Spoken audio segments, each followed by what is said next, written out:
Filaria, हाथी पांव, ये शब्द आपने सुना ही होगा। बड़ी गंभीर बीमारी है ये, बहुत लोग इसको हल्के में लेते हैं।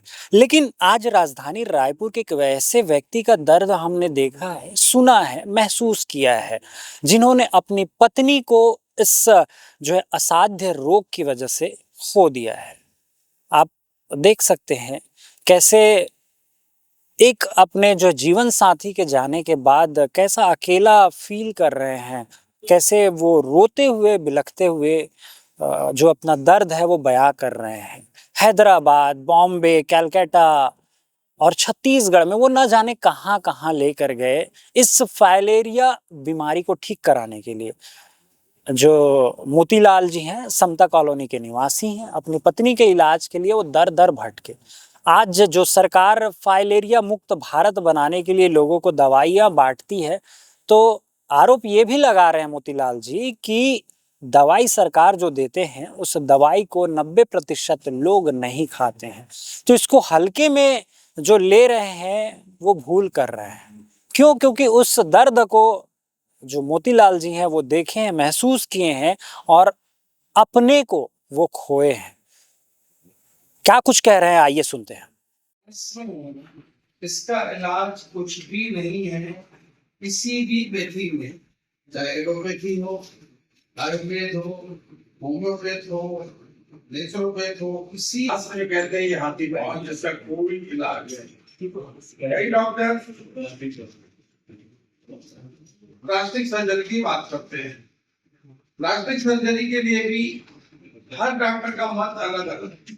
अगर आपने आज प्लास्टिक सर्जरी करवाई तो 2-4 साल बाद ये बीमारी फिर से रिपीट हो जाएगी, जड़ से खत्म नहीं होगी। तो आज तक साइंस का या शासन का इलाज बीमारी कहलाती थी। आज भी कैंसर पर रिसर्च ऐसे हुए कि फर्स्ट सेकंड स्टेज में बीमारी पकड़ में आने के बाद उसका इलाज संभव होने लग गया है।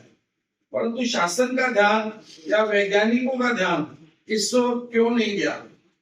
मैं आज इसलिए उपस्थित हुआ कि मैंने आज से 21 दिन पहले इस बीमारी में, उसके बाद आज 21वां दिन है, मेरी इच्छा हुई कि मैं शासन को इस उनका ध्यान, देश के वैज्ञानिकों को इस मीडिया के मार्फत उनका ध्यान आकर्षित करूं कि इस बीमारी के लाइलाज होने के कारणों को क्यों आज तक खोजा नहीं गया, क्योंकि साइंस का युग बहुत आगे बढ़ चुका है।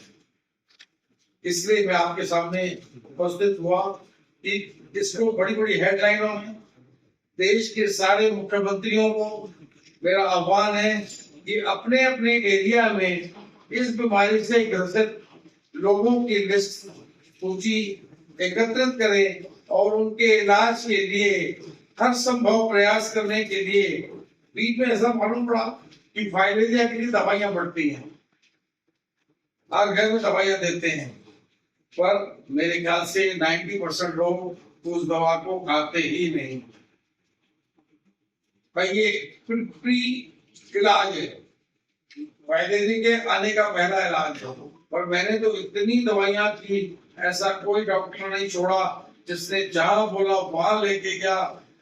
बॉम्बे, कलकत्ता में मालूम पड़ा, कलकत्ता में के मेडिकल कॉलेज में एक पहला ही हॉस्पिटल दिखा जहां फाइलेरिया का डिपार्टमेंट अलग था।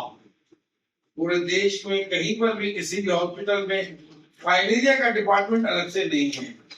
उन डॉक्टरों ने कहा कि अब बहुत लेट हो चुकी है, शुरुआत अगर होती और यहाँ आ जाते तो हो सकता था कुछ राहत मिल जाती, और ऐसा कुछ भी नहीं था।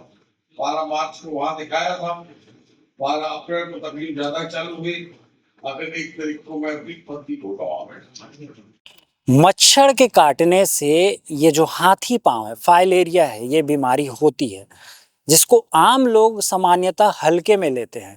उसी के बारे में जागरूक करने के लिए, लोगों को अवेयर करने के लिए शासन प्रशासन को जो है इस बारे में बता रहे हैं मोतीलाल जी कि ये कोई छोटी बीमारी नहीं है। इसी की वजह से अपनी पत्नी को वो खो चुके हैं। ना जाने कितने डॉक्टरों के, कितने हॉस्पिटलों के वो दरवाजे खटखटाए हैं, लेकिन सब ने जवाब दे दिया। अंत में वो हार गए। सोचिए, मतलब मच्छर के काटने से ये हुए बीमारी फाइलेरिया, हाथी पांव, कहीं ना कहीं आपने भी सुना होगा, पढ़ा होगा। लेकिन ये कितना घातक हो सकता है आप सोचिए। दर्द आपने देखा है, कैसे रोते रोते बिलखते हुए वो दर्द बता रहे हैं मोतीलाल जी। शासन प्रशासन से गुहार लगा रहे हैं कि जितने भी हॉस्पिटल है, सरकारी अस्पताल हो या प्राइवेट, वहाँ एक इसका डिपार्टमेंट अलग से हो। जैसे टीबी का, कैंसर का होता है, वैसे ही फाइलेरिया का भी हो, ताकि आने वाले समय में इस पर अंकुश लगाया जा सके। और जितने भी वैज्ञानिक हैं, चाहे देश के विदेश के, उनसे भी वो रिक्वेस्ट कर रहे, गुहार लगा रहे हैं कि इस पर वो रिसर्च करें और इसकी दवाई बनाया जाए। इसको लेकर आपका क्या कुछ विचार है? अपनी प्रतिक्रिया हम तक ज़रूर पहुँचाएँ। ऐसे ही खबरों के लिए बने रहिए श्रीराज न्यूज़ के साथ।